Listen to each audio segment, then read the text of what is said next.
Sadly though, even today, there is a gender divide in India's tech workforce. A similar disturbing aspect is a drop in the number of women in science, technology, engineering, and math-focused roles. India has favorable demographics to make tremendous progress in this era of the fourth industrial revolution, also known as the digital era. Good afternoon, ladies and gentlemen, and a very special good afternoon to all the young girls, the bright young minds who are torchbearers of the new India attending the event.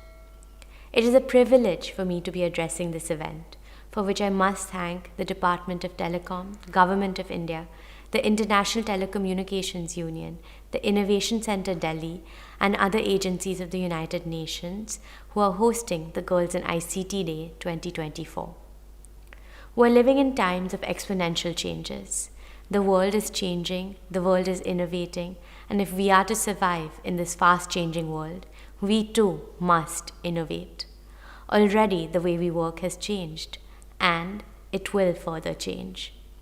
So, for everyone present here today, be ready to embrace the change. Be prepared to take up science and technology as career options because science and technology hold the key for the future. The majority of future jobs are going to be in those dreams. So, break the shackles of tradition, challenge yourself, and be the change makers. Dear friends, technology has become an integral part of our daily lives today. It is constantly reshaping the way we live, work, and interact with the world. The rapid advancement of technology has triggered a digital revolution that permeates every facet of our society. From communications, education, and healthcare to business and finance, the transformative power of technology is evident. STEM, in general, and ICT in particular, are the drivers of this phenomenal progress in technology. As we move deeper into the fourth industrial revolution, the role of ICT becomes increasingly pivotal, underpinning innovations in every sector and ensuring that our journey towards digital and technological advancements continues unabated and propel our nation forward. Sadly though, even today, there is a gender divide in India's tech workforce. According to NASSCOM, only 36% of India's tech workforce are women. Blame it on age-old dogmas and societal stereotypes, such as women are best suited as teachers and jobs involving soft skills. A similar disturbing aspect is a drop in the number of women in science, technology, engineering, and math-focused roles. Data from the World Bank shows that women make up 43% of total STEM graduates in India, but account for only 14% of all scientists, engineers, and technologists. India has favorable demographics to make tremendous progress in this era of the fourth industrial revolution, also known as the digital era, and emerge as a world leader. If we are to drive home the advantage of our demographics, both men and women should attain their fullest potential. A male-dominated STEM or ICT landscape where women are underrepresented will rob India of its opportunity to rule the roost. We have missed the first two industrial revolutions and we're merely playing catching up during the third. This era of the fourth industrial revolution has given us the opportunity to make amends. We must rise to the occasion, we must exert ourselves, and we must excel. Otherwise, we run the risk of becoming irrelevant. So, for India to shine, more and more girls, the women of tomorrow, must enter the realm of STEM and opt for technology as a career. Because if we are to build the India of our dreams, technology will be our driving force, and both men and women in science and technology must fire on all cylinders. Dear friends, in the ever-evolving landscape of the tech industry, the underrepresentation of women in the workforce is a debilitating reality.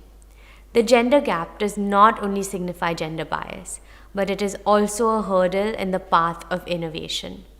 Closing this divide is a strategic imperative necessary for the industry as well as society's holistic growth. While women make up 36% of India's tech workforce, their presence drops drastically as one starts looking up the corporate hierarchy. For instance, only 7% of women held executive level positions. only 13% were working in director level roles, and a mere 17% held mid-managerial positions. Even the new age startup ecosystem is grappling with the problem of the dismal participation of women. Limited access to funding and resources for female-led startups and businesses continues to contribute to the underrepresentation of women in leadership roles. It is indeed an unfortunate scenario because women are no less suited to be leaders and change makers than men. And yet, a woman's climb to the top is invariably a lot more difficult than a man's rise. I personally believe that as leaders, women have an edge over men. Women have empathy, and that automatically makes them better leaders. A woman leader, as she climbs up the ladder, will inevitably carry the team with her. I've heard my mother, Mrs. Neeta Ambani, a champion of women empowerment, say time and again, empower a man and he will feed a family. Empower a woman and she will feed the entire village. I believe that what my mother says is true. Women are born leaders.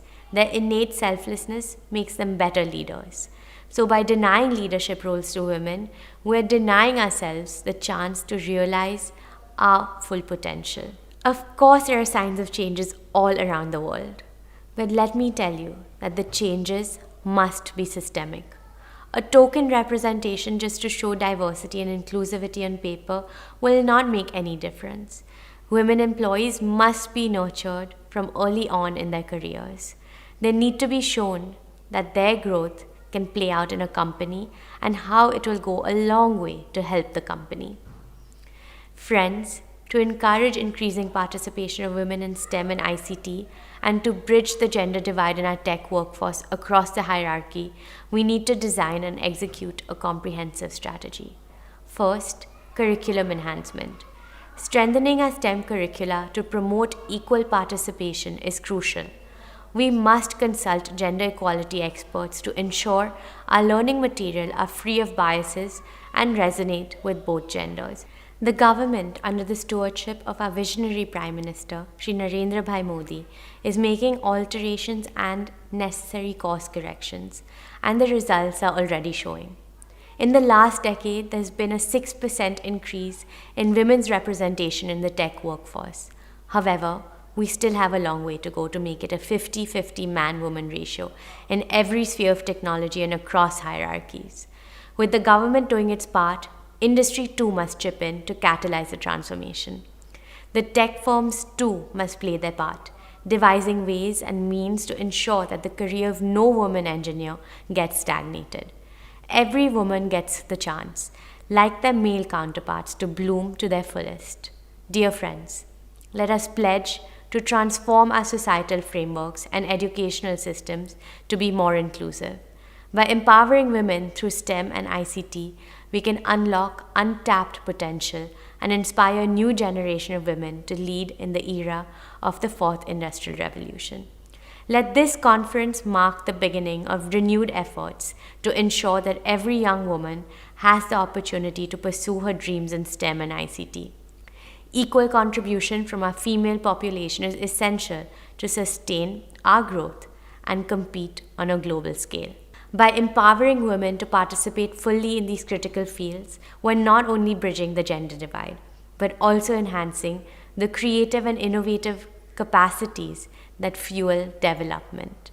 Together, we can build a future where innovation is driven by diversity and where our daughters have equal opportunity to become the leaders of tomorrow.